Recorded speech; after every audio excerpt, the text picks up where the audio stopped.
जनवरी में हमने पॉडकास्ट किया था 2025 वाला। आपने एक चीज बोली थी कि परम लिख लेना, इस साल इतनी परले आएगी कि आप सोच भी नहीं सकते। सितंबर चल रहा है, देख लो क्या हालत हो रही है हर जगह की।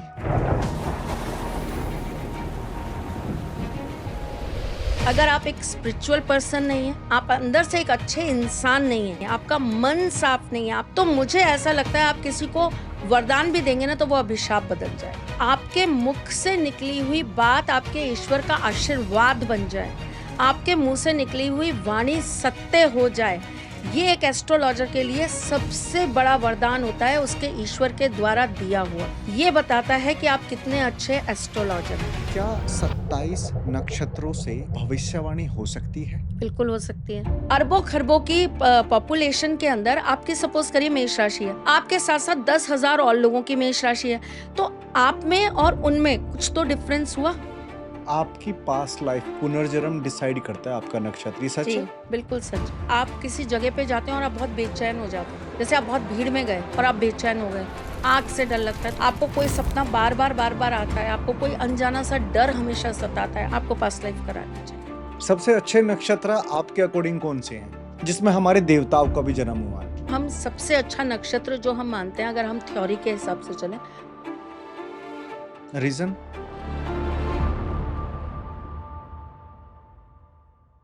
जय श्री कृष्ण। कैसे हो आप? बहुत बढ़िया, ठाकुर जी की असीम कृपा। ब्लेसिंग्स ही इतनी है। प्यार भी बहुत है आप सब लोगों का, इतने सारे लोगों का, तो नेचुरल बात है कि ठाकुर जी आप लोगों के माध्यम से बहुत दुआएँ देते हैं मुझे। कहते हैं ना कि सिर्फ आपको ना भगवान का एक छोटा-सा आशीर्वाद भी मिल जाए ना, साथ भी मिल जाए, तो आपका पूरा जीवन सफल हो जाता है। सफल हो जाता राइट। है। आज आपको बुलाने का एजेंडा ये था, जब हम एज़ ए कॉमन पर्सन, ठीक है? मैं बहुत ज्ञानी वाले लोगों की बात नहीं कर रहा, एज़ ए कॉमन पर्सन, लोगों को कन्फ्यूज़न होता है एस्ट्रोलॉजी में, लोगों को कन्फ्यूज़न होता है न्यूमरोलॉजी में, लोगों को कुंडली में, चार्ट में, ग्रह में, बहुत सारी चीज़ें हैं। लेकिन इन सब का जो बेस है, वो है हमारे 27 नक्षत्र। क्या 27 नक्षत्रों से भविष्यवाणी हो सकती है? बिल्कुल हो सकती है। नक्षत्र ही एक लास्ट ऑप्शन है या फर्स्ट ऑप्शन है भविष्यवाणी का, आपके भाग्य की? फर्स्ट ऑफ ऑल तो थैंक यू सो मच आप मुझे बुलाते हो, और सबसे अच्छी बात ये है कि आपकी ऑडियंस बड़ी अच्छी है। कैसे? मैं जब भी किसी यथार्थ पे बात करती हूँ, किसी सत्य चीज़ों पे बात करती हूँ, मैं ऐसी चीज़ों पे बात करती हूँ जो बहुत डीप नॉलेज की होती है, तो आपकी ऑडियंस का बहुत प्यार मिलता है। आपको मुझे इससे एक चीज़ याद आ गई, जनवरी में हमने पॉडकास्ट किया था 2025 वाला। जी। आपने एक चीज़ बोली थी, परम लिख, एक ही लाइन थी वो आपकी कि परम लिख लेना, इस साल इतनी परले आएगी कि आप सोच भी नहीं सकते। जी। तो उस समय मुझे उतना ज्ञान नहीं था, बट सितंबर चल रहा है, देख लो क्या हालत हो रही है हर जगह की। ज्योतिष का यही तो सबसे अच्छा कमाल है कि अगर ज्योतिष को आप फ्रीली सुनने लगें, सत्यता के साथ एक्सेप्ट करने लगें, मैं वही आपको बता रही हूँ कि आपकी ऑडियंस का ये बहुत अच्छा कमाल है कि यहाँ पर मैं कुछ भी बोलती हूँ, जो बात भी मैं बताती हूँ, वो उसको एक्सेप्ट करते हैं, हुँ। ठीक है? दूसरी सबसे अच्छी चीज़ क्या है, हमने बहुत सारे पॉडकास्ट किए हैं साथ में अभी तक। मेरे को लगता है 2 सालों में हमने काफ़ी सारे काफ़ी पॉडकास्ट कर 6 लिए। 6 6 पॉडकास्ट हमने किए हैं। और हमने जब भी पॉडकास्ट पे बात करी है, तो लोगों ने उस चीज़ को बड़ा डीपली समझने की कोशिश करी है। चाहे हमने तंत्र पे बात करी हो, कि किस तरह के तंत्र हमें क्या नुकसान देते हैं, चाहे हमने बात करी हो ब्राह्मणों के ऊपर, जो हमने पिछली बार लास्ट वाला करी। था, हाँ, वो बहुत अमेज़िंग पॉडकास्ट था एक्चुअली। तो लोगों ने उसको बड़े प्यार से सुना और समझा और अपने जीवन में उतारा भी। तो ये बहुत अच्छी बात है और थैंक यू सो मच आपका भी और आपकी ऑडियंस का भी कि वो इतने प्यार से चीज़ों को एक्सेप्ट करती है। अब जब हम बात कर रहे हैं आज एस्ट्रोलॉजी की, और एस्ट्रोलॉजी में बहुत सारी अलग-अलग मेथड्स की। देखिए परम, मेरे हिसाब से एस्ट्रोलॉजी का महत्व सबसे बड़ा ये है कि आपका ईश्वर आपके साथ अपना आशीर्वाद कितना बनाए हुए हैं। ये बताता है कि आप कितने अच्छे एस्ट्रोलॉजर हैं। आपने कितनी किताबें, कितने पोथियाँ पढ़ी हैं, इसके ऊपर आप अच्छे एस्ट्रोलॉजर नहीं बनते हैं। आपके मुख से निकली हुई बात आपके ईश्वर का आशीर्वाद बन जाए, आपके मुँह से निकली हुई वाणी सत्य हो जाए, ये एक एस्ट्रोलॉजर के लिए सबसे बड़ा वरदान होता है, उसके ईश्वर के द्वारा दिया हुआ। किताबी चीज़ें जो हम पढ़ते हैं और किताबी चीज़ों को जो हम एस्ट्रोलॉजी में कनेक्ट करते हैं। वो थ्योरी बहुत अच्छी चीज़ है, लेकिन उसके साथ-साथ अगर आप एक स्पिरिचुअल पर्सन नहीं हैं, आप अंदर से एक अच्छे इंसान नहीं हैं, आपकी आत्मा साफ नहीं है, आपका मन साफ नहीं है, आपके अंदर प्रेम नहीं है, भाव नहीं है, समर्पण नहीं है, तो मुझे ऐसा लगता है आप किसी को वरदान भी देंगे ना तो वो अभिशाप बदल जाएगा। वही है ना कि अगर आपको बिलीव ही नहीं है, तो आप कैसे भी करके उसको बिलीव नहीं करा नहीं सकते। करा जैसे सकते। वहम की कोई दवा नहीं होती। अब जैसे मैं आपको एक चीज़ बताती हूँ, जब हमने सीखना चालू किया था, नया-नया जोश था, नए-नए बच्चे छोटे बच्चे थे, बड़े हो रहे थे, दुनिया को देख रहे थे, ज़िंदगी देख रहे थे, आए दिन बदलाव देख रहे थे। तो एक दिन ऐसे ही ब हम हमारे बाबा हमको जब पढ़ाते थे, तो वो ऊँचाई पे बैठते थे और हमें नीचा बैठाते थे। तो ऐसे ही हमने ऐसे सिर उठा के उनसे ऐसे पूछा, हमने कहा, "बाबा, एक बात बताओ कि ये सब जो हम पढ़ रहे हैं, इस पढ़ाई से सब कुछ पता चल जाएगा, हम किसी को कुछ भी बता पाएँगे?" तो वो हँसते हुए हमको एक चीज़ बताते हैं, उन्होंने बोला कि तुम्हें पता है बगल वाले शहर के अंदर एक पंडित जी हैं, वो सिर्फ़ दिन में सूर्य की जो पृथ्वी पर धूप आती है ना, उस धूप के समय में कुछ कौड़ियाँ डालते हैं। जैसे सुबह 6 बजे उन्होंने जो धूप आ रही है, उसमें उन्होंने कौड़ियाँ डाली और उससे वो ये बताते हैं कि आज पूरे दिन में क्या होगा? आज बरसात होगी कि नहीं होगी? आज आपके घर में कोई मेहमान आएगा कि नहीं आएगा? पहले तो ये ईमेल्स होते नहीं थे, व्हाट्सएप होते नहीं थे, फ़ोन होते नहीं थे, पत्र भी आप आज डालेंगे तो 6 महीने बाद पत्र पहुँचेंगे। कई-कई बार तो 60-60 साल बाद पहुँचे हैं पत्र, आदमी ही चला गया दुनिया से, अब उसके पत्र आ रहे हैं। तो उस समय पर ऐसी चीज़ें बता देना कि आज फलाने दिशा से 500 किलोमीटर दूर से तुम्हारे घर कोई मेहमान आने वाले हैं 4 लोग। अपने आप में बहुत बड़ी भविष्यवाणियाँ होती थी, है ना? ये कोई उन्होंने कोई किताबी नॉलेज से नहीं बोला, उनकी अपनी कैलकुलेशन, अपनी चीज़ें होती थी। मैंने मटकियों से लोगों को भविष्यवाणी करते देखा है, मटकी। मटकी से। कैसे?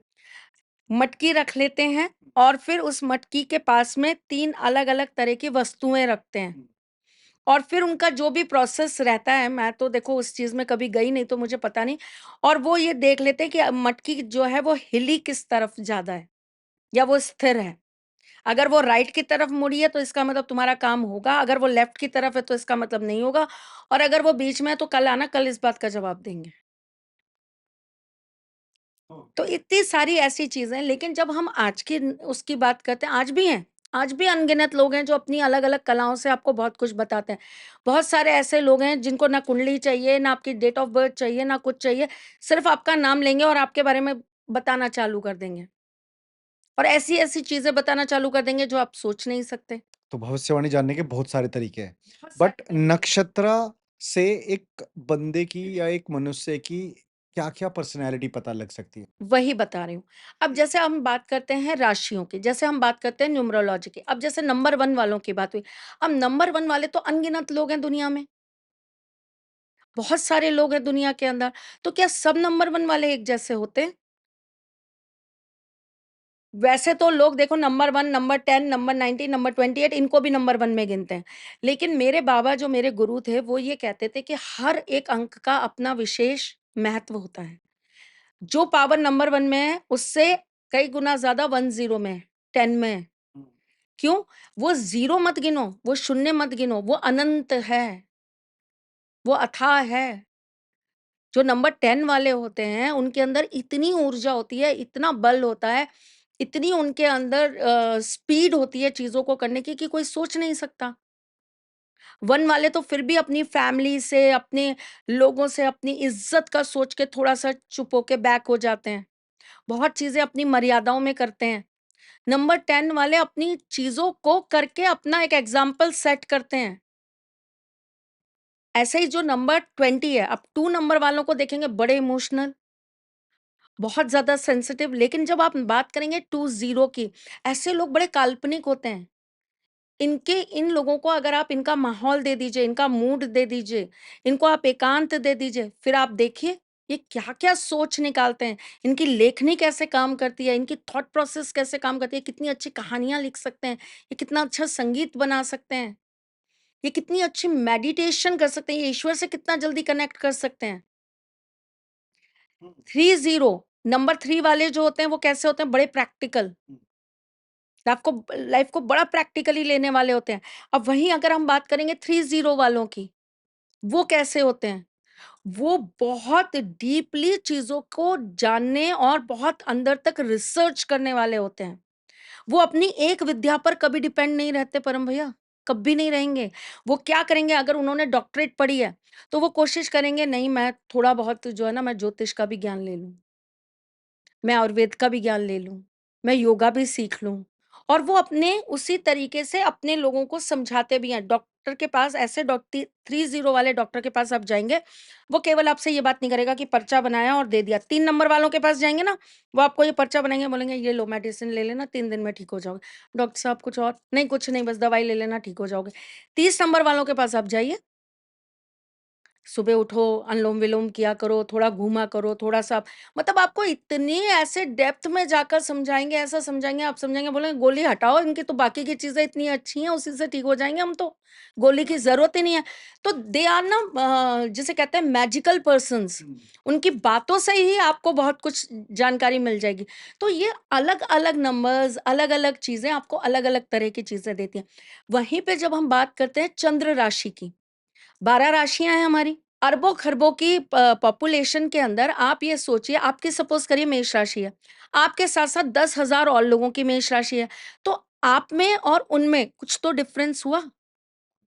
ये कहीं न कहीं पर्टिकुलर आपका नक्षत्र बताता है। मैं तब से यही सोच रहा कि मैंने नक्षत्र के बारे में पूछा था, मैम कहाँ ले जाके यहाँ अब आप आए हो मैम मुद्दे पे। थोड़ा अलग किस्म की टीचर है यार, मैम को ज़रा मज़ा आता है कि पहले पूरा जड़ तो ज़रूरी था, समझो, ज़रूरी था, तभी ज़रूरी तो था। आपको शाखाएँ समझ में आएँगी। ठीक है? तो जब हम बात नक्षत्र की अब नक्षत्र में भी क्या होता है, नक्षत्र के 4 चरण हैं। अब वो जो 4 चरण हैं, उसमें भी इंसान की हर चीज़ बदल जाती है। तो देखिए ना कितना डेप्थ में जाना पड़ेगा हमको। नक्षत्र जानना क्यों ज़रूरी है? ये बहुत लोगों के मन में सवाल होता है कि मैं क्यों जानूँ नक्षत्र? एक तो नक्षत्र आपको ना कहीं न कहीं आपकी पास्ट लाइफ़ की चीज़ें बताता है। आप जिस भी नक्षत्र में जन्मे हैं, उससे कहीं न कहीं ये पता लगता है कि आपकी पास्ट लाइफ़ में आपने कौन से कर्मास जो हैं वो छोड़ दिए थे, अधूरे रह गए थे। ओके, जैसे अगर आप मूल नक्षत्र में पैदा हुए हैं, एक इन जनरल आपको बता रही हूँ क्योंकि एक-एक नक्षत्र पे बात करूँगी ना तो फिर तो बड़े लंबे-लंबे टॉपिक है। अगर आपकी ऑडियंस चाहेगी तो डेफ़िनिटली हम एक ठीक है। नक्षत्र को लेकर एक एपिसोड तैयार करेंगे। 27 नक्षत्रों की सीरीज़ बनाएँगे, पक्की प्रॉमिस मैं आऊँगी ठीक आपके है, पास। ठीक है। तो अब जैसे हम बात करते हैं मूल नक्षत्र की। मूल नक्षत्र की अगर जब हम बात करें तो मूल नक्षत्र में क्या होता है कि जिसका मूल नक्षत्र में जन्म हुआ, ऐसे व्यक्ति के ऊपर अपने परिवार का बहुत कर्जा रहा होता है पिछला। ओके। जिस परिवार में वो जन्म लेता है ना, वो कहीं न कहीं उस परिवार का सदस्य रहा होता है पिछले जन्म में। पिछले जन्म में, उससे पिछले जन्म में, उससे पिछले जन्म में मतलब हम एक काउंट करते हैं कि हमारा पिछले इतने जन्मों का हमारा सफ़र रहा है, उसमें जब हमने जन्म लिया है इस घर के अंदर, तो यहाँ हमारा ये संबंध वापस से पुनः स्थापित हो गया। ठीक है? अब वो संबंध आपका किससे है और आपको किसके लिए क्या करना है? ननिहाल पक्ष के लिए करना है कि दधियाल पक्ष के लिए करना है? जैसे आपने मूल में देखा होगा कि मूल में जब बच्चे पैदा होते हैं, तो कहते हैं ये मामा के लिए भारी है, ये पिता के लिए भारी है ना?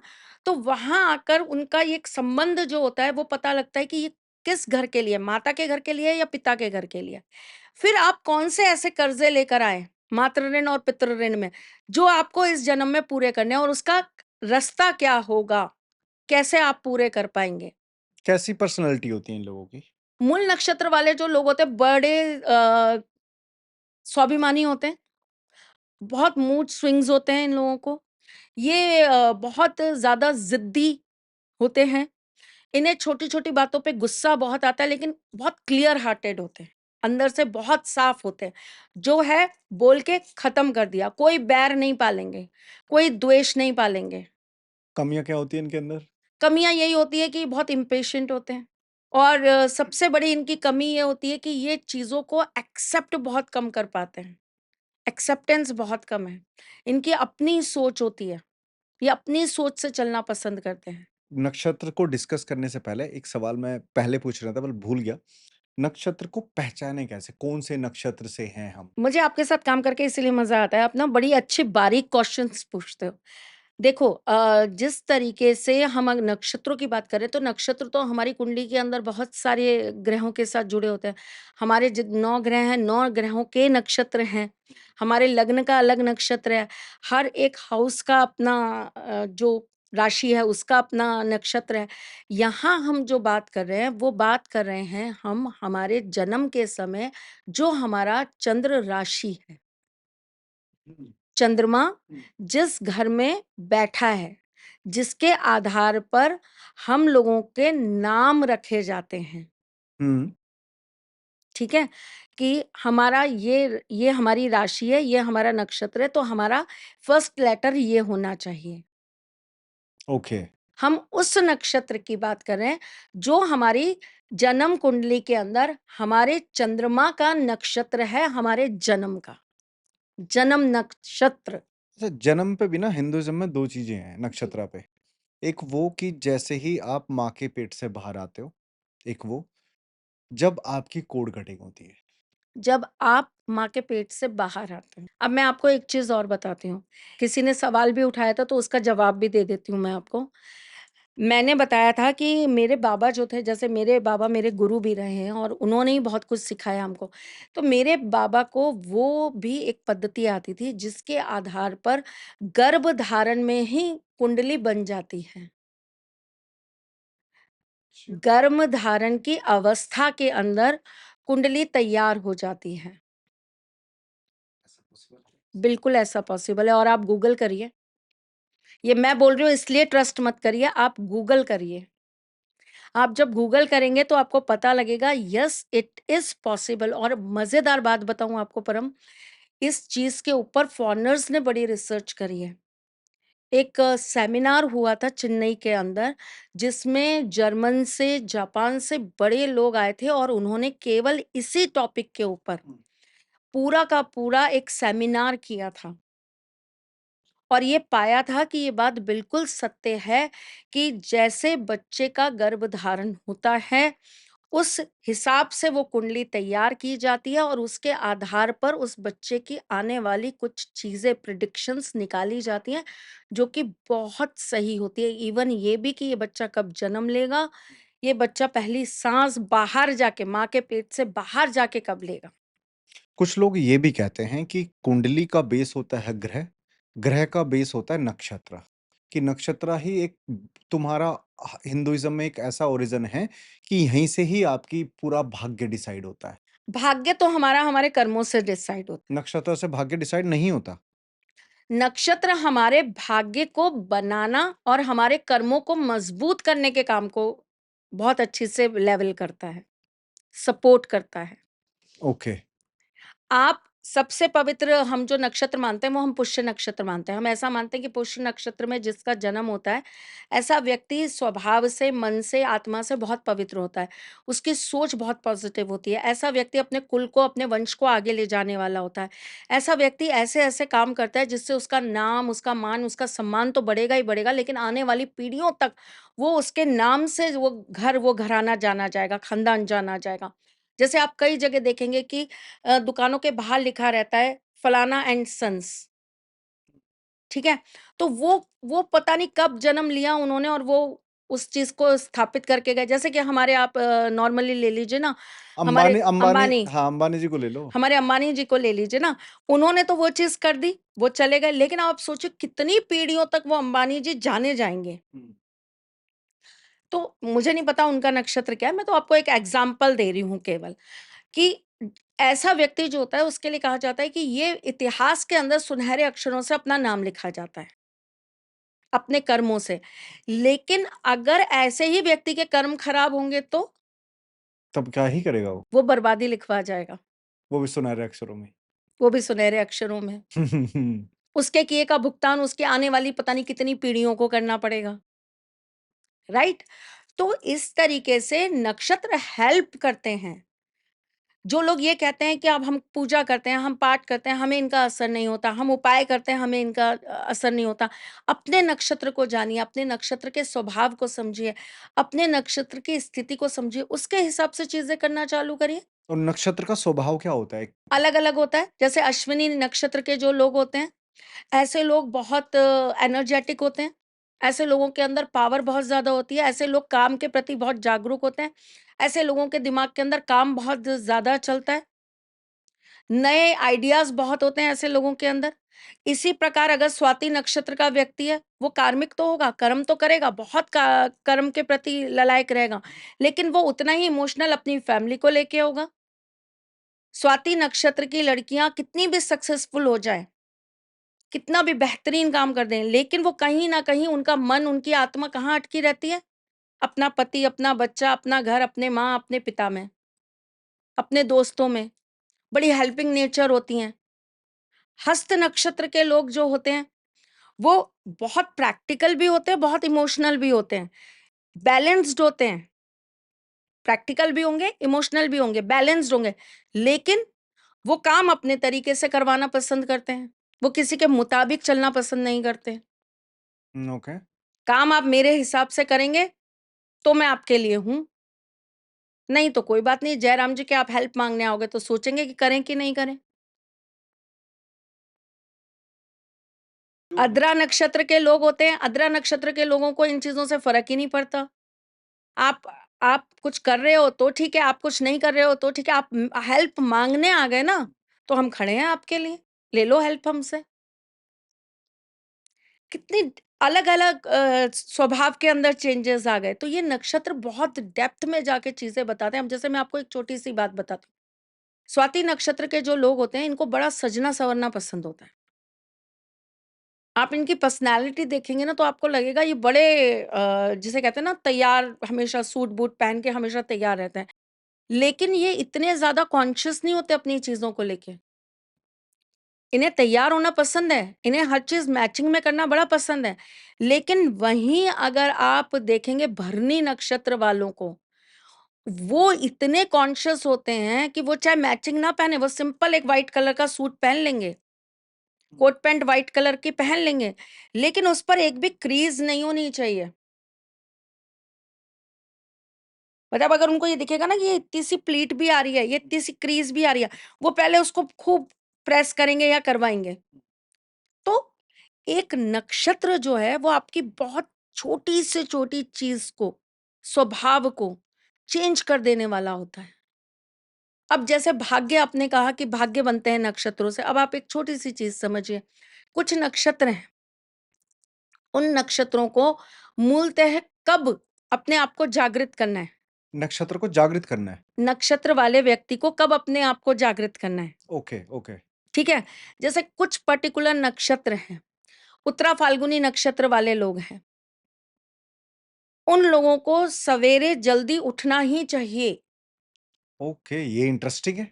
उनको सवेरे उठना ही चाहिए। अब रेवती वाले हैं, उनको तो रात में ही काम करना चाहिए। वाह! अच्छा, तो जैसे नक्षत्र वैसे आपका व्यवहार भी हो जाएगा ना? व्यवहार हो भी जाएगा और आप अपने नक्षत्रों को जब समझेंगे, तो आपको उसके हिसाब से ढलना भी चाहिए। रोहिणी वालों का रोहिणी नक्षत्र में हमारे ठाकुर जी का जन्म हुआ, है ना? रोहिणी नक्षत्र वालों का रात्रि बलवान होता है। आप पूरे दिन भर पूजा करिए, आप पूरे दिन मंदिर के फेरे लगाइए, आप पूरे दिन जाप करिए, कुछ नहीं होगा। आप रात्रि में आधा घंटा पूजा कर लीजिए, आपका एनर्जी लेवल हाई क्या, बहुत ही ज़्यादा हाई हो जाएगा। तो नक्षत्र बेसिकली आपको ये भी तो बताते हैं ना कि आपको अपनी दैनिक जीवन के अंदर, अपने कार्यभार के अंदर, अपने कार्यों में क्या-क्या चीज़ों को किस-किस तरीके से करना चाहिए। आपका खाना कैसा होना चाहिए। ये भी बताता है नक्षत्र। अश्विनी नक्षत्र वाले लोग हैं, अश्विनी नक्षत्र वालों को कैसा खाना खाना चाहिए? वो कुछ भी खाएँ, कैसी भी चीज़ खाएँ, लेकिन उनको हल्का-सा मीठा ज़रूर खाना चाहिए।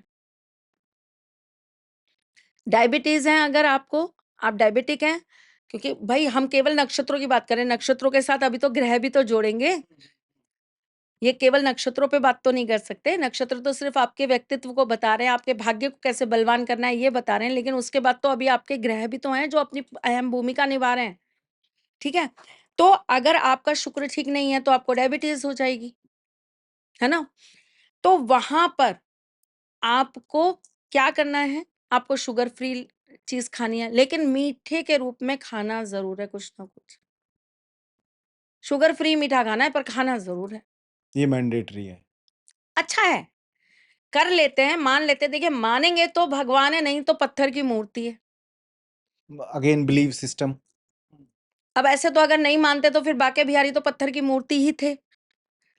लोगों ने मानना चालू करा, जाके मत्था टेकना चालू करा, मन्नतें करना चालू करा, तो आज देखो सबके कैसे बिगड़ी काम बन रहे हैं। आज लाखों, करोड़ों की तादाद में लोग उस दर पे जाके खड़े हो रहे हैं, प्रार्थना में। कुछ तो हो ही रहा होगा ना परम जी, जब लोग वहाँ पर जा रहे हैं। मैंने देखा था आपकी पास्ट लाइफ पुनर्जन्म डिसाइड करता है आपका नक्षत्र, ये जी, सच है? बिल्कुल सच है। क्या सिनेरियो होता है इसके पीछे का, क्या ओरिजिन है, थोड़ा-सा बताइए प्लीज़? आपका नक्षत्र, जिस नक्षत्र में आपका जन्म हुआ है, मैंने कहा ना, वो ये बताता है कि आप कौन से कर्माज़ पूरा करने, आप कौन-सी ऐसी चीज़ें पूर्ण करने इस जन्म को लेकर आए हैं, ओके। ठीक है? जैसे आप सपोज़ करिए कि आपके पिछले जन्म के अंदर आपने आपका जन्म हुआ, मतलब आपके कुछ रिलेशनशिप की प्रॉब्लम हुई। कहीं भी आपको रिलेशनशिप आपका बेकार रहा, आपको रिलेशनशिप में दुःख मिला, या आपका पार्टनर और आप कहीं न कहीं एक-दूसरे के साथ अच्छे से नहीं रह पाए। अगर ये ख्वाहिशें आपकी पिछले जन्म में अधूरी रह गईं, तो आपके नक्षत्र उसी तरह के बन के आएँगे। आप उसी नक्षत्र में पैदा होके आएँगे। ये कौन-कौन से नक्षत्र हैं? मुख्यतः ये, आप अगर पिछले जन्म में आपको कहीं भी किसी भी तरीके से रिलेशनशिप की प्रॉब्लम रही है, तो आप केतु के नक्षत्र में ज़रूर आएँगे, ठीक है? अब आप एक चीज़ को और समझिए इसके अंदर, कई लोगों का होता है कि किसी के पीछे कोई कर्स होता है, कोई कहीं किसी के मन की आपको बहुत बददुआ लगी होती है, या आपके साथ कोई बहुत नेगेटिव चीज़ चल के आती है, पिछले जन्म से। ऐसे लोग जो मूल नक्षत्र में पैदा होते हैं, वो अपनी इस चीज़ को चेक ज़रूर करें। पास्ट लाइफ थेरेपी होती है। पास्ट लाइफ से बहुत सारे लोग हैं जो आपको पास्ट लाइफ में ले जाकर ये सारी चीज़ें दिखाते हैं। आपको देखना चाहिए। ये चीज़, ये ट्रीटमेंट आपको अपने ऊपर लेना चाहिए। अच्छा, पास्ट लाइफ करानी चाहिए सबको। सबको नहीं, किन-किन को करानी चाहिए वैसे पास्ट लाइफ? जिनको बहुत ज़्यादा किसी चीज़ को लेकर मीनिया हो। आपके अंदर प्रॉब्लम है कि आप किसी जगह पे जाते हैं और आप बहुत बेचैन हो जाते हैं। जैसे आप बहुत भीड़ में गए और आप बेचैन हो गए। आप रेलवे स्टेशन पे आप बेचैन हो गए। आप पहाड़ों में जाके परेशान हो जाते हैं, आप ऊँचाइयों पे जाके परेशान हो जाते हैं, आपको पानी से डर लगता है, आग से डर लगता है, तो आपको ज़रूर अपनी पास्ट लाइफ करानी चाहिए। आपको कोई सपना बार-बार, बार-बार आता है, आपको कोई अनजाना-सा डर हमेशा सताता है, आपके अंदर से कॉन्फिडेंस लेवल 0 है, आपको पास्ट लाइफ करानी चाहिए। आप बार-बार, बार-बार रिलेशनशिप में परेशान हो रहे हैं अपने में। आप रिलेशनशिप के अंदर बहुत एफर्ट्स डाल रहे हैं, अपनी तरफ से पूरी कोशिश डाल रहे हैं, लेकिन वो रिलेशनशिप सिर्फ़ आपको दुःख दे रहा है, तकलीफ दे रहा है, दिक्कतें दे रहा है, आपकी ग्रोथ रोक दी। देखो, मैं आपको एक बात बताती हूँ परम, हमारी ज़िंदगी के अंदर 2 चीज़ें चलती हैं। एक हमारी पर्सनल लाइफ़ और एक हमारी प्रोफ़ेशनल लाइफ़, ठीक है? दोनों पैरेलल चलती हैं, 2 हमारी चलती हुई साथ-साथ की नदी की धारा है, जिनके साथ हमको ज़िंदगी बितानी होती है। बहुत कम लोग होते हैं जो इसको बैलेंस कर पाते हैं कि प्रोफेशनल लाइफ को पर्सनल में नहीं लाएँगे और पर्सनल को प्रोफेशनल में नहीं लाएँगे। पर्सनल लाइफ में कुछ मर्ज़ी चल रहा हो, लेकिन प्रोफेशनली हम बहुत स्ट्रॉन्ग हैं। उसका असर हमारे प्रोफेशन पर, या हमारी प्रोफेशनल एथिक्स पर, या हमारे कमिटमेंट्स पर नहीं आएगा। बहुत बैलेंस्ड होते हैं कई लोग इस मामले में। प्रोफेशनली कुछ भी चल रहा है, लेकिन वो उसकी फ्रस्ट्रेशन अपने घर परिवार पे नहीं उतारते हैं। बॉस से लड़ाई हो गई तो घर पे जाकर बीवी से लड़ाई नहीं करेंगे।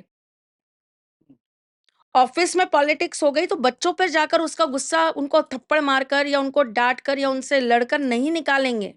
माँ-बाप को इग्नोर नहीं करेंगे, नहीं मैं बहुत बिज़ी हूँ, आज तो मीटिंग है, आज नहीं मम्मी 2 दिन बाद बात करेंगे, 2 दिन बाद मिलेंगे, अच्छा मम्मी को हॉस्पिटल लेके जाना है, अरे तुम ले जाना, मैं नहीं ले जा पाऊँगा। ये काम नहीं करेंगे, वो बैलेंस करेंगे। प्रोफेशनल लाइफ़ को भी और पर्सनल लाइफ़ को भी। कितने परसेंट लोग होते हैं ऐसे? बहुत ही कम ही होती है बहुत वैसे। कम हाँ, रेशियो हाँ। होता है।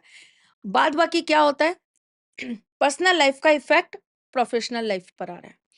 मेरे पास ऐसे ना जाने कितने चार्ट्स हैं, जहाँ पर हम उनको ये कहते हैं कि आपकी प्रोफ़ेशनल लाइफ बहुत अच्छी है, हुँ। बहुत बेहतरीन है। आप थोड़ा-सा इमोशनली अपने आप को सँभालिए। वो अपने इमोशंस पे कंट्रोल नहीं कर पाते। आज ये हो रहा है, आज घर में ये हो गया, आज हस्बैंड से लड़ाई हो गई, आज वाइफ से लड़ाई हो गई, आज बच्चों का ये हो गया, आज मदर इन लॉ ने ये कह दिया, सिस्टर इन लॉ ने ये कह दिया और उस चीज़ का असर किस चीज़ पर आ गया? आपकी प्रोफ़ेशनल लाइफ़ पे। और प्रोफ़ेशनल लाइफ़ दिन पर दिन क्या हो रही है? Down, down, down, down. आपका परफ़ॉर्मेंस कैसा होता जा रहा है? Down, down, down, down, down. ऐसा ही ऑपोज़िट यहाँ से ले लीजिए। आपकी प्रोफ़ेशनल लाइफ़ सफ़र्ड कर रही है, तो आपकी पर्सनल लाइफ़ सफ़र्ड करने लग गई। थोड़ा-सा पैसों का अभाव हुआ तो आपकी पर्सनल लाइफ में दिक्कत हो गई। आपके अपने नियर एंड डियर्स आपको छोड़ के भाग गए। वो सिर्फ़ पैसे के लिए ही आपके साथ थे। तो ये सब कहीं न कहीं आपके नक्षत्र में मेंशन्ड है। नक्षत्रा आपके में लव, मेंशन रिलेशंस, सारी करियर। चीज़ें आपके पास्ट लाइफ से कनेक्टेड होती हैं। अगर आपकी लाइफ में ये चीज़ें हैं और आपको कहीं भी इम्बैलेंस आ रहा है किसी भी चीज़ में, कोई चीज़ आपको बहुत ज़्यादा परेशान कर रही है, तो आपको पास्ट लाइफ ज़रूर करानी चाहिए। इसी तरीके से नक्षत्र आपको क्या-क्या चीज़ें बताते हैं? नक्षत्र आपको बताते हैं कि आपको किस लेवल से और किस तरह से काम करना है। आपको अपने जीवन में परिवर्तन कब-कब लाना है। सबसे अच्छे नक्षत्र आपके अकॉर्डिंग कौन-से हैं? जिसमें हमारे देवताओं का भी जन्म हुआ है? सारे ही नक्षत्र बहुत अच्छे हैं। हुँ। मैं तो किसी भी राशि, नक्षत्र या किसी भी चीज़ को बुरा नहीं मानती। अगर आप कैटेगरी वाइज़ मेंशन करना चाहो तो? अब ऐसे तो मैं अगर फिर आप अगर ऐसे कहोगे तो मैं बड़ी बायस्ड हो जाऊँगी। देखो मैं तो यही कहूँगी कि जिसमें मेरे ठाकुर जी का जन्म हुआ है ना? तो अगर आप ऐसे बोलोगे लेकिन जो हम सबसे अच्छा नक्षत्र जो हम मानते हैं अगर हम थ्योरी के हिसाब से चलें, पुष्य नक्षत्र। रीज़न? पुष्य नक्षत्र में बहुत एनर्जी है, बहुत बैलेंसिंग है और ऐसे लोगों में ना बड़ा ठहराव होता है। ऐसे लोगों को बड़ा काम, कूल होकर काम करना आता है। जीवन को सही तरीके से, डिसिप्लिन तरीके से चलना आता है। तो पुष्य नक्षत्र जो होता है वो बड़ा पवित्र, सरल, पावन इस तरह का नक्षत्र। तो ऐसा व्यक्ति भी जो होता है ना, वो बहुत ज़्यादा किसी से बैर नहीं पाल पाता। नफ़रत नहीं रख पाता अपने अंदर, फ़ॉरगिव करना जानता है, चीज़ों को आगे बढ़ाना, मूव ऑन करना जानता है। तो फिर ऐसा जो इंसान होता है जो जीवन की तकलीफ़ों को ज अब कोई है जैसे सपोज़ करिए कोई रिलेशन में है, ठीक है? अब क्या हुआ कि लड़की ने डिच कर दिया लड़के को या लड़के ने डिच कर दिया लड़की को। अब आप वहीं पर स्टक होके रह गए, आपके दिमाग में ये हो गया नहीं इसने मेरे साथ ऐसा कर दिया, एक दिन आएगा और मैं इससे बदला लूँगा। आपने जब ये थॉट प्रोसेस ही लिया है ना अपने अंदर कि किसी ने मेरे साथ बुरा किया और मैं इससे बदला लूँगा, ये बदले वाली भावना जब आपके अंदर आ गई, ये ईगो जब आपकी जागृत हो गई, जब आपके अंदर ये गंदी सोच, ये नेगेटिविटी आ गई, तो कहीं न कहीं आपने अपने पास्ट कर्म जो आपके पिछले जन्म से जो आपके कर्म आप इस क जन्म में उतारने आए थे, आपने उनको फिर से एक्टिव कर लिया। मेरे को ना पास्ट लाइफ पे एक सवाल पूछने का जी, मन कर रहा है। पूछिए। आपने बहुत सारे ऐसे सुना होगा कि मेरे सपने में उसकी आत्मा आई, मैंने उसकी आत्मा से बात करी। ये ऐसा होता है क्या? किसी की भी आत्मा किसी अननोन पर्सन पे क्यों चली जाएगी? मैंने तो नहीं सुना। सच बोलूँ अगर मैं आपसे बात करूँ तो। मैंने कभी नहीं सुना और देखो आत्मा आती हैं या आत्मा किसी के थ्रू अपना मैसेज देती हैं, ये चीज़ तो मैं मानती हूँ।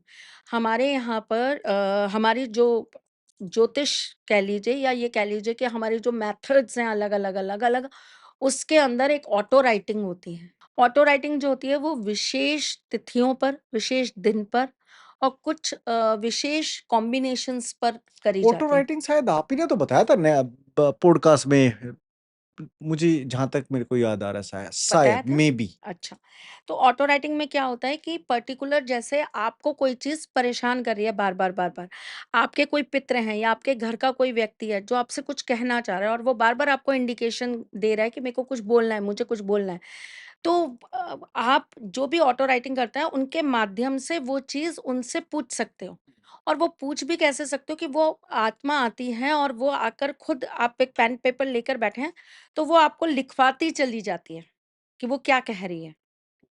तो वो ऑटो राइटिंग इसलिए कहते हैं क्योंकि उस समय आपका हाथ नहीं चल रहा होता, आपका दिमाग नहीं चल रहा होता। वो कोई और आपका हाथ पकड़ के लिखवा रहा होता है, एक तरीके से। तो ये एक तरीका होता है, लेकिन देखिए मानने को तो जब हम भगवान मानते हैं, तो हमें ये भी मानना पड़ेगा कि शैतान भी है। जब अच्छाई है, तो बुराई है तो अच्छाई है। तो ये तो ऐसा है ही नहीं कि सृष्टि के अंदर चीज़ें जो हैं, उसको हम नकार दें कि होती नहीं है। लेकिन जो आप कह रहे हैं, वो चीज़ सच बोलूँ मैंने भी कभी नहीं सुनी कि सपने में कोई आत्मा आ रही है और आके बोल के जा रही है और ऐसा बता रही है। ये सब चीज़ें तो मैंने देखी नहीं, सुनी नहीं। हाँ, साक्षात में अगर आप कहें कि किसी व्यक्ति के अंदर आपने आत्मा को आते देखा है, तो हाँ, देखा है परम। चलो मैं इस वाले टॉपिक पे नहीं जाना चाह रहा, हमारा बिल्कुल अलग मुद्दा था। आत्मा वाला टॉपिक अभी नहीं करेंगे अब। नहीं करेंगे, ठीक है। मैंने ये भी पढ़ा है नक्षत्र आपको बताते हैं कि किस देवता की पूजा आपको करनी है और कहीं न कहीं आप उससे थोड़ा-सा लगाव ज़्यादा हो जाता है। कुछ लोग महादेव को पूजते हैं, कुछ लोग बजरंगबली को पूजते हैं, ठीक है? कुछ लोग कृष्ण जी को पूजते हैं। क्या नक्षत्र का भी कुछ ऐसा ब देवता या देवी पूजन का कुछ इंटरलिंक कनेक्शन होता है? तो देखिए जहाँ पर बात आती है कि नक्षत्रों से हम कैसे पता करें कि हमारे देवता, हमारी कुल देवी या कुल देवता कौन है, तो वो केवल हमारे चंद्रमा का जो नक्षत्र है उससे पता नहीं किया जा सकता। चंद्रमा का नक्षत्र प्लस हमारे 9th हाउस का जो लॉर्ड है, उसका नक्षत्र, ठीक है? और 9th हाउस का जो हमारा लॉर्ड है, जो वहाँ का मालिक है, वो कौन-सा ग्रह है। ये तीनों चीज़ों को जोड़ना पड़ेगा, तब आप ये बता पाएँगे। जैसे ब बजरंगबली का जन्म मूल नक्षत्र में हुआ है, ठीक ठीक है। है? तो ऐसा ज़रूरी तो नहीं कि मेरा उनके प्रति लगाव ज़्यादा है, तो मेरा भी मूल नक्षत्र है, ऐसा हो सकता है? देखिए, भगवान को हम 2-3 तरीके से अपने साथ जोड़ते हैं। एक हम अपने आराध्य को चुनते हैं। मैं बस आपकी एक बात बीच में कट कर रहा हूँ कि ये इसलिए मैं पूछ रहा हूँ कि जितना प्यार मुझे बजरंगबली से है, शायद मेरे को ब राधा कृष्ण जी से नहीं है। किसी को महादेव से है, तो किसी को राम से नहीं है। किसी को बजरंगबली से है, तो महादेव से मतलब आप समझ रहे हो ना मेरा कॉन्सेप्ट मैं क्या क्या पूछना चाह रहा हूँ? तो उसमें आपके नक्षत्र का एक बहुत बड़ा रोल होता है क्या? बिल्कुल होता है, मैं आपको वही चीज़ समझाने की कोशिश कर रही हूँ। जैसे आप ये कह रहे हैं कि मूल नक्षत्र का व्यक्ति है। अब अगर मूल नक्षत्र में दूसरे चरण में व्यक्ति का जन्म हुआ है, तो दूसरे चरण के मूल नक्षत्र के व्यक्ति को हनुमान बाबा की तो भक्ति करनी है, अटैचमेंट तो हनुमान बाबा से होगा। लेकिन उसका भाग्य, उसके कर्म, उसके फल उसको कहाँ से मिलेगा? राम जी की भक्ति से प्राप्त होगा। Okay, okay. ठीक है? तो आपको अगर हनुमान जी की पूजा करनी है, तो हनुमान जी के साथ-साथ आपको उतनी ही राम भगवान की भी पूजा करनी है। माँ सीता की भी उतनी ही पूजा करनी है। आप अगर दिन में 1 बार हनुमान चालीसा का पाठ करते, तो आपको 1 बार राम रक्षा स्तोत्र का भी पाठ करना ज़रूरी है। आप हनुमान चालीसा का पाठ करते हैं, तो आपको 1 माला भगवान राम की भी जपनी बहुत ज़रूरी है। आपको राम नाम की बैंक लिखनी बहुत ज़रूरी है। अब वहीं अगर मूल नक्षत्र है आपका और उसके प्रथम चरण में अगर आपका जन्म हुआ है, तो आप हनुमान जी की पूजा कर रहे हैं, बहुत अच्छी बात है, आपका अटैचमेंट है हनुमान जी के साथ में। लेकिन साथ ही साथ में आपको पूजा किसकी भी करनी है? महादेव की। महादेव किस नक्षत्र में है? मैं आपको वही बता रही हूँ कि जितने भी नक्षत्र हैं हमारे 27 नक्षत्र, सब नक्षत्रों में हमें हर एक भगवान को अलग-अलग रूप में अपने जीवन में स्वीकार करना है और उनकी उस तरीके से पूजा करनी है। अब मुझे अगर भक्ति से सिर्फ़ मोक्ष चाहिए, तो मैं अपने नक्षत्रों के हिसाब से चलूँगी कि मेरे चंद्रमा का नक्षत्र कौन-सा है, मेरे 9th हाउस के जो लॉर्ड है उनका नक्षत्र कौन-सा है, उन दोनों को मिलाऊँगी और उस हिसाब से पूजा करूँगी। ठीक है? या फिर मैं सिर्फ़ ये देखूँगी कि मेरे 9th हाउस का जो स्वामी है वो कौन है और वहाँ का भगवान जो वहाँ पर राशि है, उस राशि से कौन से भगवान बनते हैं हमारी पूजा के, उसका मुझे पूजन कर लेना चाहिए। लेकिन अगर हम बहुत डेप्थ में जाकर चीज़ें निकालेंगे, तो हमें ये चीज़ देखनी पड़ेगी कि हमें कौन-सी चीज़ के लिए कौन से भगवान का किस रूप में पूजन करना है। नक्षत्र से कितनी आसान हो जाती है आपकी जर्नी, आपकी लाइफ़? बहुत आसान, बहुत आसान। अगर आप नक्षत्रों को समझ पाएँगे, अगर आप नक्षत्रों के साथ काम कर पाएँगे और नक्षत्रों के हिसाब से आप अपनी दिन अपने कार्य को, अपनी दिनचर्या को, अपनी जीवन शैली को आप चेंज कर पाएँगे, तो बहुत सरल हो जाती है, बहुत सरल। कुछ नक्षत्राओं के बारे में और बताइए बिकॉज़ 27 नक्षत्र को ऑफ़ कोर्स हम एक पॉडकास्ट में कवर नहीं कर सकते, बट मेन-मेन जो आप बता सको। अब जैसे मैं आपको रेवती नक्षत्र का कुछ बताती हूँ। रेवती नक्षत्र के अगर पहले चरण में व्यक्ति का जन्म हुआ है, तो ऐसे व्यक्ति को अपने जीवन के अंदर शिक्षा का प्रचार-प्रसार ज़रूर करना चाहिए। मघा नक्षत्र के तीसरे चरण में अगर किसी व्यक्ति का जन्म हुआ है, तो ऐसे व्यक्ति को धर्म का प्रचार-प्रसार ज़रूर करना चाहिए। हुँ, ठीक है? अगर अश्लेषा नक्षत्र के दूसरे चरण के अंदर किसी व्यक्ति का जन्म हुआ है, तो ऐसे व्यक्तियों को गलत चीज़ें करने पर रोका-टोकी करनी चाहिए। हुँ, अब क्या होता है, अब जैसे कुछ हमारे आँखों के सामने कुछ गलत हो रहा है और हम ये कहते हैं, "अरे! हम क्यों बीच में पार्ट बने? हमें क्या ज़रूरत है इसका पार्ट बने?" आपके नक्षत्र आपको ये बता रहे हैं कि भैया आपको बनना पड़ेगा, आपका जन्म ही इसलिए हुआ है। वो आपके मतलब उस नक्षत्र आप के विथड्रॉल नहीं कर सकते अपने आप को वहाँ से। आप ये नहीं कह सकते कि नहीं भाई मैं क्यों करूँ?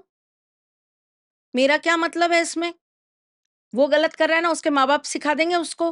मतलब आप ये कह रहे हो कि लेट्स एग्ज़ाम्पल मेरा जन्म रोहिणी नक्षत्र में हुआ है, तो उस रोहिणी नक्षत्र के अंदर कुछ ऐसे कर्म लिखे हैं जो मुझे करने ही पड़ेंगे। एग्ज़ैक्टली, जो आपको करने ही पड़ेंगे। अगर आप मूल नक्षत्र में पैदा होकर आए हैं, तो आपको अपने माता-पिता की सेवा करनी ही पड़ेगी। फिर माता-पिता आपसे कितने भी दूर हैं, आपकी नौकरी कहीं और है, माता-पिता कहीं और रहते हैं, आपके एफर्ट्स चाहे 10 गुना ज़्यादा लग रहे हैं उनकी सेवा करने के लिए, लेकिन आपको करने हैं। आपको अपने से बड़ा किसी को बनाना पड़ेगा। अगर आप मूल नक्षत्र में पैदा हुए हैं, तो आपको अपने से बड़ा किसी को अपने जीवन में स्थान देना पड़ेगा।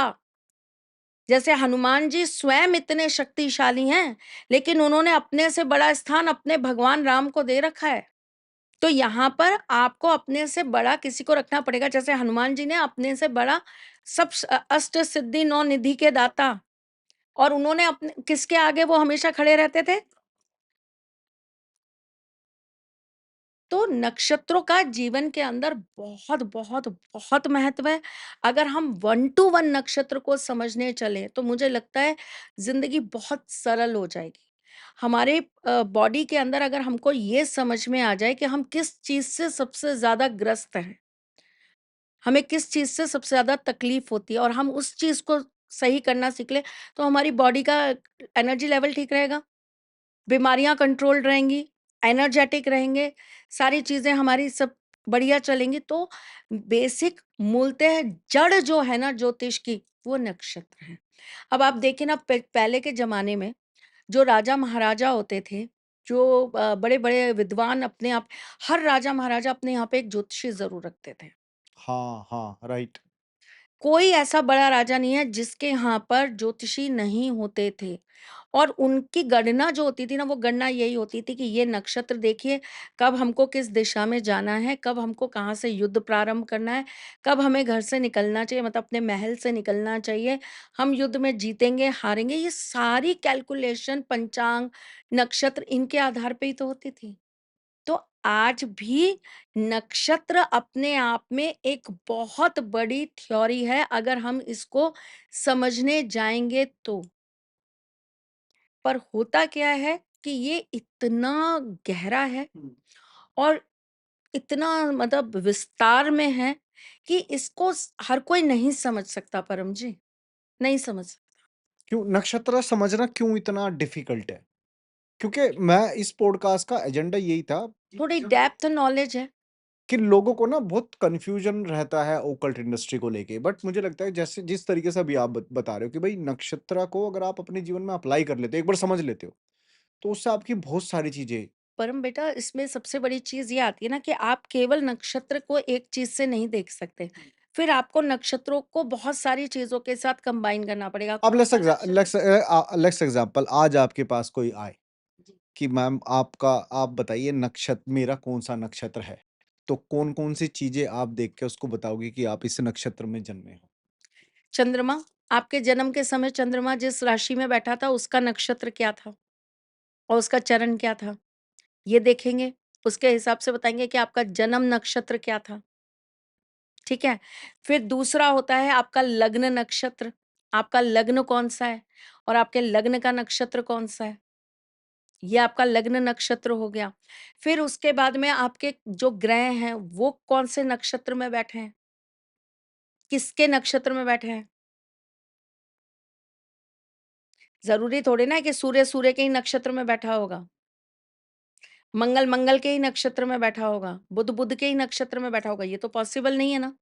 तो आपका कौन-सा ग्रह कौन से नक्षत्र में बैठा है, डेप्थ में जाएँगे फिर। एक तो हमने सिंपल कुंडली चार्ट खोल लिया, हमने ये देख लिया अच्छा ये मेष लग्न का व्यक्ति है, इसकी कुंडली में इसका मंगल जो है वो नवम भाव में बैठा है यानी कि गुरु के घर में बैठा है। इसका गुरु जो है वो जाकर पंचम में बैठा है यानी 5वें स्थान में बैठा है और इसका जो सूर्य है वो इसके लाभ स्थान में जाकर बैठा है। एक सिंपल कैलकुलेशन ले ली हमने, ठीक है? अब हमने ये देख लिया कि मंगल आपको यहाँ पर क्या-क्या चीज़ें देने वाला है, सूर्य आपको क्या-क्या चीज़ें देने वाला है, गुरु आपको क्या-क्या चीज़ें देने वाला है, एक नॉर्मल कैलकुलेशन कर ली। अब वहाँ पे आपके चंद्रमा देख लिया, चंद्रमा कौन-सी राशि का है, हुँ। चंद्रमा से आपको क्या-क्या चीज़ें प्राप्त हो रही हैं, कैसी चीज़ें प्राप्त हो रही हैं। चंद्रमा जिस घर में बैठ जाते हैं, वो उस घर को बड़ा सुंदर बना देते हैं। अगर चंद्रमा आपके लग्न में बैठ गए, तो आपका व्यक्तित्व बड़ा अपीलिंग हो जाएगा। आप बड़े सुंदर हो जाएँगे। अब सुंदर इंसान केवल शक्ल-सूरत से तो होता नहीं परम, आपके विचारों का ही किसी को सुंदरता भा जाएगी, आपके मन की सुंदरता भा जाएगी।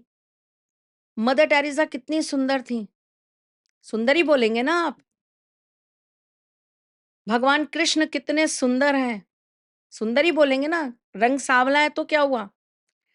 श्याम सलोने हैं, बड़े सुंदर हैं, ठीक? तो इसी माँ काली कितनी सुंदर हैं। तो हम सुंदरता अलग-अलग चीज़ों में नापते हैं।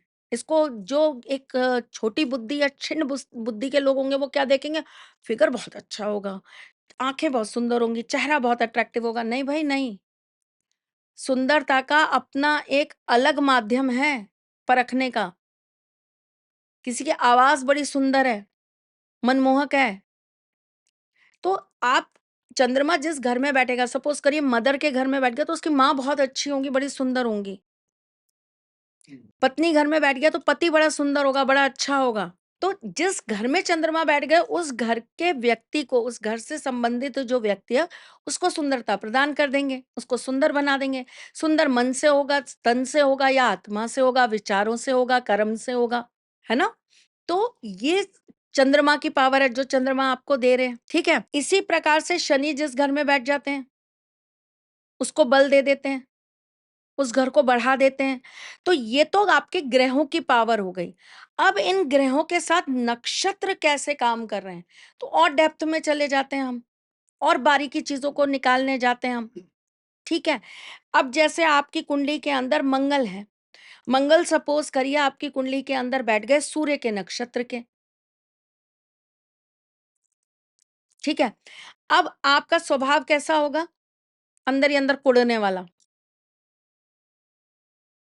अंदर ही अंदर दाँत पीसने वाला,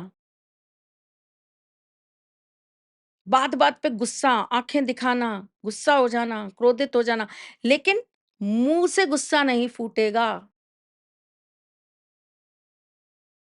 नक्षत्र क्या बता रहा है और डेप्थ में आपको समझने की कैपेसिटी दे रहा है।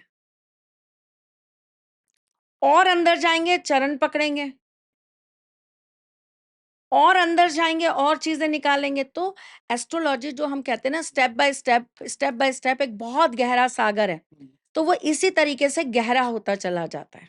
क्या कभी आपने ऐसा कुछ रीड किया है कि सेम ही नक्षत्र के कुछ लोग या 1 या 2 लोग बहुत टॉप पे हों और सेम ही नक्षत्र के लोग बिल्कुल बॉटम पे हों?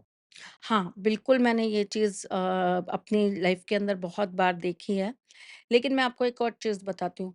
मैंने सेम प्रोफ़ेशन में हुँ। 2 लोगों को 2 अलग नक्षत्रों के साथ काम करते हुए देखा है और दोनों की पर्सनैलिटी में बड़ा अंतर देखा है। कौन-कौन?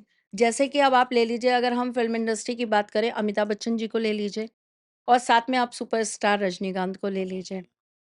ठीक है? अब अमिताभ बच्चन जी और रजनीकांत दोनों कहीं से कम नहीं हैं।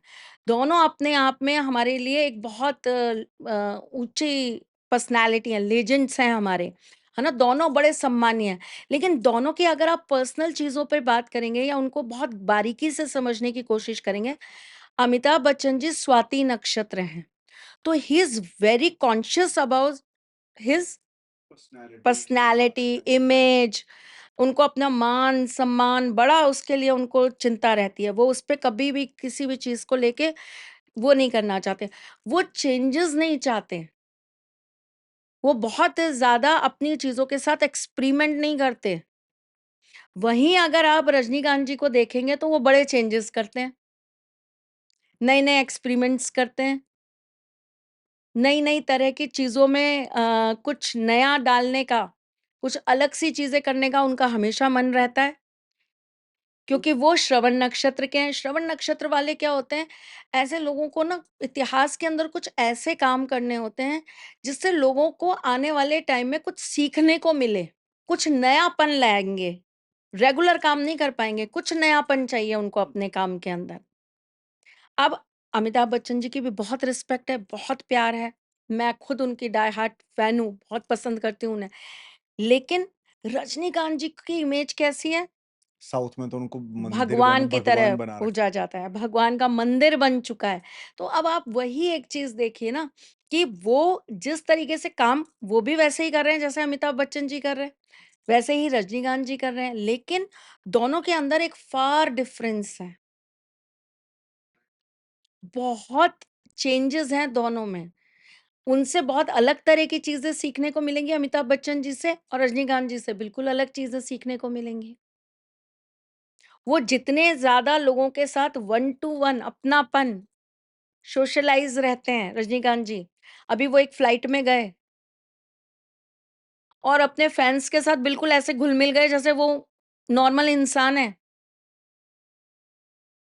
अमिताभ बच्चन जी नहीं करेंगे। वो बड़े एकांत में रहने वाले, अकेले रहने वाले, कम बोलने वाले, कम लोगों के साथ घुलने वाले, उनके दोस्तों की संख्या कम है। रजनीकांत जी के दोस्तों की संख्या गणित आप गिन नहीं सकते कितनी है।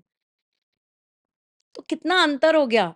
सेम इंडस्ट्री में दोनों टॉप पर है, दोनों का सेम पोजीशन है, लेकिन दोनों के नक्षत्रों ने दोनों के स्वभाव, पर्सनैलिटी में अंतर ला दिया।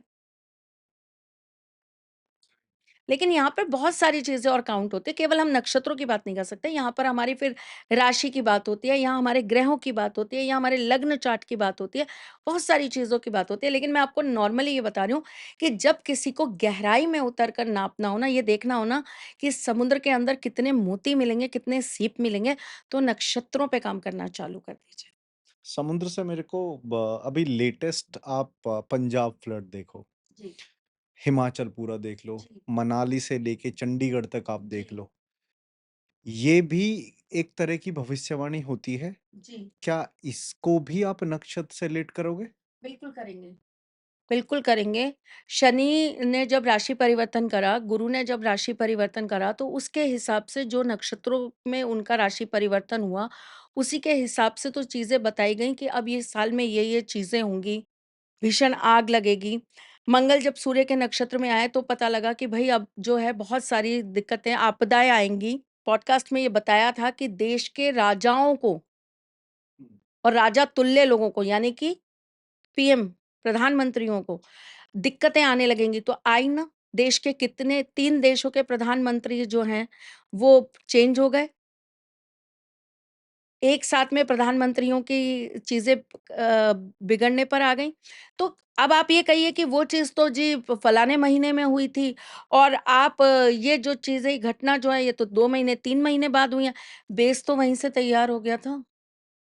जैसे ही नक्षत्र चेंज हुआ था, ज़मीन तो वहीं से कटनी स्टार्ट हो गई थी।